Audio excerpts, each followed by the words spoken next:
1985, les Tweebelgen, Lena.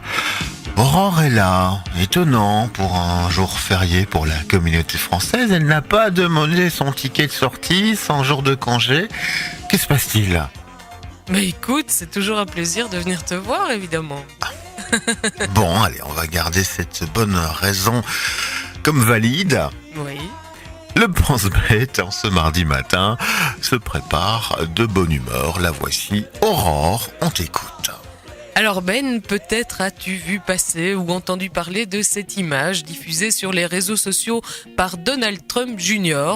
montrant un bol blanc rempli de Skittles, ces petits bonbons colorés qui ressemblent à des M&M's, et accompagné du commentaire suivant: si vous saviez que 3 de ces bonbons risquaient de vous tuer, est-ce que vous en prendriez une pleine poignée ? C'est le problème que posent les immigrés syriens. Bon, c'est une traduction libre vu que je n'ai plus l'image devant les yeux, mais tu comprends bien l'idée. C'est vrai que l'image est forte, probablement parce que si simple qu'un enfant peut la comprendre, et elle a d'ailleurs connu un beau succès puisqu'elle est arrivée jusqu'à nous.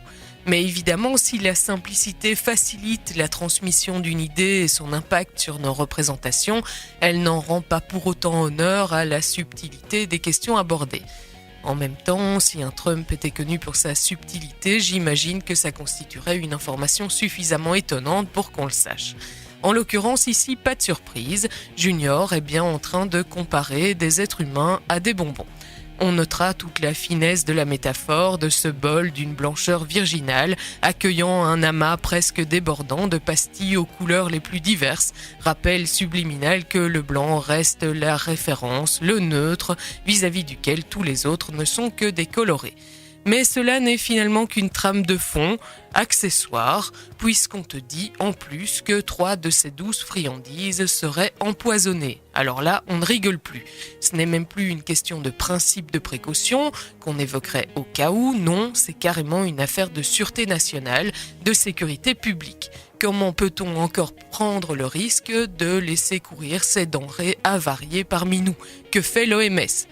Bon, d'accord, c'est peut-être un peu expéditif de prétendre que sur une quantité aussi restreinte d'individus, 3 seraient dangereux. D'où viennent ces chiffres ? Personne ne le sait. Et puis, les Skittles mortels, on n'hésite pas longtemps avant de les jeter. Mais les réfugiés, quoi ? Peut-on vraiment tenir le même raisonnement ? L'image a beau être frappante, elle a ses limites, hein. Ainsi, un bonbon empoisonné l'est, et le reste. Mais qu'en est-il d'un être humain ? Peut-on affirmer que certains sont fondamentalement dangereux, quelles que soient les circonstances ? Et puis encore faudrait-il prouver qu'ils constituent une plus grande menace que les citoyens ordinaires dans un pays où les massacres de masse ne sont quand même pas rares. Finalement, toute volonté propre ne constitue-t-elle pas un danger potentiel ? Et puis sommes-nous toujours si inoffensifs vis-à-vis de nous-mêmes et des autres ? Bref, on le voit, face à de telles vulgarisations, il importe de prendre garde que le message qui nous est transmis ne soit bien plus lourd de sens qu'il n'y paraît au premier abord. Merci Aurore, une nouvelle fois, pour cette petite analyse un peu plus poussée de ce qu'on reçoit, comme ça en pleine tronche, comme les vannes toutes faites. Oui. C'est vrai, il faut faire attention. Merci à toi. Bon, on est reparti malgré tout en musique, sans buzz. Mais évidemment, toujours. Évidemment. On te retrouve demain en pleine forme. Et on va repartir, si je regarde bien ma petite liste, avec Killing Joke et Love Like Blood. Excellente matinée avec nous.